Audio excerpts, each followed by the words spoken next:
Day 30 of lean bulk. आज आपण train करणार आहे बॅक आणि बायसेप. दिवसाची सुरुवात झाली स्वतःला रिफ्रेश करून. आज कॉलेज नसल्यामुळे मम्मीने सकाळ सकाळी तांदूळ आणायला लावलं. मग काय गेलो दुकानात आणि आणले ना तांदूळ. घरी आल्यावर ब्रेकफास्ट मध्ये एग्स आणि व्हाईट राईस खाल्लं आणि तेवढ्यात माझी पुतणी आली आणि बोलली काका चल फिरायला जाऊ. मग तिच्यासोबत गेलो फिरायला. जरा चाललो आणि तेवढ्यात जेवायची वेळ आली. घरी येऊन बघतोय तर काय फ्रीज मध्ये दूधच नाही. मग परत बाहेर गेलो दूध आणायला. दूध आणल्यावर मस्तपैकी चपातीचे तुकडे केले आणि त्यात दूध टाकलं. ओव्हर ऍक्टिंग मध्ये दूध जरासं सांडलं. कोणी बघायच्या आधी गपचूप मध्ये पुसून घेतलं आणि मील एन्जॉय करत करत खाल्लं. तेवढ्यातच वेळ झाली जिमची. जिम मध्ये पोहोचलो तर हा बघा पार्थ. मला त्याने कॉल केलेला पण झोपल्यामुळे उचललाच नाही. आता बघा कसे नाटके करतोय. जिम मध्ये पोरांना ब्लॉग मध्ये घेतलं आणि वॉर्मअपला सुरुवात झाली. मग मस्तपैकी वॉर्मअप केला. तेवढ्यात अजून एक बिल्डर आला आणि बायसेप वर्कआउटला स्टार्ट केलं सुपर 20 च्या 2 सेटने. यामध्ये तुम्हाला एका दमात लोअर हाफचे 7 रेप, परत अप्पर हाफचे 7 रेप आणि फुल बायसेपचे 7 रेप परफॉर्म करायचे असतात. पहिल्या सेटला हवा टाईट झाली. मग लगेच प्रीचर कर्लचे 2 सेट हिट केले. रेप रेंज ठेवली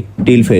परत कॉन्सन्ट्रेटचे 2 सेट हिट केले आणि बायसेप वर्कआउटला एंड केलं 2 सेट ऑफ हॅमर कर्लने. बायसेप पूर्ण जामच झालता बाई. मग बॅक वर्कआउटला स्टार्ट केला टी बार रोईंगने. एक एक रेप फील करत सेटला एंड केलं आणि लाईट पुल डाऊनला शिफ्ट होणारच होतो तेवढ्यात मशीनच तुटली. मग काय बेंट रोचे 2 सेट हिट केले आणि बॅक वर्कआउटला एंड केलं 2 set of single hand double रोईंगने. बॅक तर पूर्ण पंपच झालती बाई. मग निघालो घरी. घरी आल्यावर पोस्ट वर्कआउट मिलची तयारी केली. चिकन शिजलं की त्याला एका ताटात काढून ठेवलं. त्याच्या सोबतीला चपाती होतीच. मस्त एन्जॉय केलं मिलला आणि झोपायच्या आधी एक स्कूप क्रिएटिन कोल्ड वॉटर मध्ये घेऊन दिवसाची समाप्ती केली. भेटूया उद्या सेम एनर्जी आणि सेम पंप सोबत.